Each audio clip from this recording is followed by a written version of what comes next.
Bonjour chers élèves et bienvenue dans cette capsule dans laquelle je vais faire un petit retour sur les consignes et les règles de rédaction d'un rapport de laboratoire. Tout d'abord, lorsqu'on rédige un rapport de laboratoire, je ne dois pas avoir une formule directe, c'est-à-dire je ne dois pas utiliser ni le je, ni le on, ni le nous.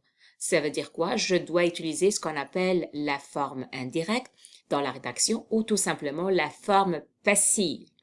Ça veut dire quoi? Ça veut dire au lieu de dire on a manipulé, on peut dire les manipulations ont été faites. Donc, vous voyez, à chaque fois, au lieu de dire nous avons utilisé, durant cette expérience, le cylindre gradué a été utilisé. Vous voyez, donc c'est comme ça que je vais utiliser une forme plus ou moins indirecte. Si le laboratoire ou le rapport va être tapé, va être écrit en utilisant un appareil électronique, soit un ordinateur, soit une tablette, vous devez choisir la police Time New Roman. Ici, je vous montre avec un Google Doc, mais c'est la même chose avec un Word. Ici, donc, voyez ici, donc ici, j'ai toutes les polices et je vais cocher cette police. Par la suite, je dois avoir 12. Donc ici, vous voyez, c'est la taille de la police. J'en ai 14. Je vais la réduire à 12. Et je vais finir par faire une interligne de 1.5. Donc, je vais sélectionner et je vais aller ici et je vais faire 1.5. Par la suite, mon rapport de laboratoire, il doit avoir des pages, parce que parfois on imprime, on oublie l'ordre des pages. Donc, c'est important qu'il soit paginé. Je vais aller ici, insertion, et ici, le numéro de page, et je vais ajouter le numéro de page où je veux. Ici en bas, en haut, etc. Pour la page titre, chaque rapport de laboratoire qui va être travaillé à la maison doit avoir sa page titre. Et pour que ça soit les mêmes consignes pour tout le monde, il suffit tout simplement d'aller à ce site-là pour chercher une copie de la page titre. Et à la fin, une fois que tu as téléchargé cette page, il suffit tout simplement de remplacer les informations par les informations relatives à ton laboratoire. Ça, c'est pour les règles en général. Passons maintenant. On va voir étape par étape chaque partie, comment je dois la rédiger.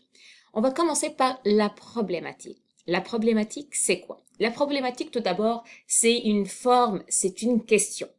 C'est une question dans laquelle je me pose cette question pour essayer de définir c'est quoi l'objectif de mon laboratoire. Donc, la réponse de cette question, elle ne doit pas être sous forme de oui et de non. Donc, on doit formuler cette question sous forme ce qu'on appelle une question ouverte. Donc, je répète, la problématique, elle doit être formulée sous forme de question. Une question qui est plus ouverte et l'objectif de cette question, c'est comme si j'essaie de définir c'est quoi l'objectif de ce laboratoire, c'est quoi le but de cette expérience. J'arrive au niveau de l'hypothèse. L'hypothèse, j'ai posé ma question, je vais essayer de répondre à cette question. Mais cette réponse doit être écrite d'une façon bien particulière. Ça veut dire quoi? Ça veut dire que je vais commencer toujours l'hypothèse par il est possible que, Donc, je peux pas dire je pense que, je crois que, c'est pas un texte de français. Donc, il est possible que, et qu'est-ce que tu penses? Donc, lorsque tu vas écrire, il est possible que la loi de la conservation de la matière va être appliquée dans cette réaction. Donc, vous voyez ici, donc j'ai donné une phrase. Donc, normalement, dans l'hypothèse, je vais écrire une partie de ma question. Je peux pas dire il est possible que oui, il est possible que non, c'est pas une bonne formulation.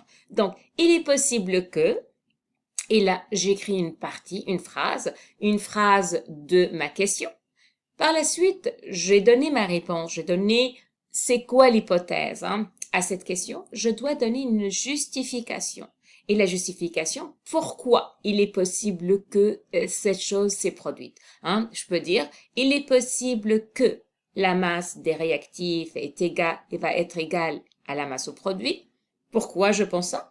Parce que, là je vais justifier, parce que selon la loi de la conservation de la matière, rien ne se perd, rien ne se crée, tout se transforme et la masse des réactifs doit être égale toujours à la masse des produits. Donc, qu'est-ce que j'ai fait ici? J'ai donné une justification à mon hypothèse, donc j'ai quand même utilisé mes connaissances antérieures sans que je fais une recherche bien documentée, hein. Donc, je répète, l'hypothèse et la justification, vous pouvez les mettre dans le même paragraphe. Par la suite, on arrive à la délimitation. La délimitation, c'est quoi? C'est comme si je vous demande d'écrire le protocole sous forme d'étapes clés. Qu'est-ce que je dois faire pour réaliser cette expérience? Donc, c'est vraiment, la délimitation, elle doit être écrite sous forme de petites puces. Donc, ça n'a pas besoin que ça soit un paragraphe trop long.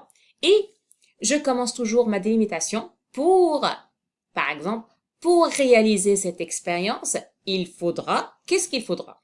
Il faudra, par exemple, déterminer la masse, mesurer le volume et, par exemple, utiliser la formule M sur V pour calculer la masse volumique. Donc ici, qu'est-ce que j'ai fait? Donc ici, j'ai donné les étapes les plus importantes pour faire un laboratoire sur la masse volumique.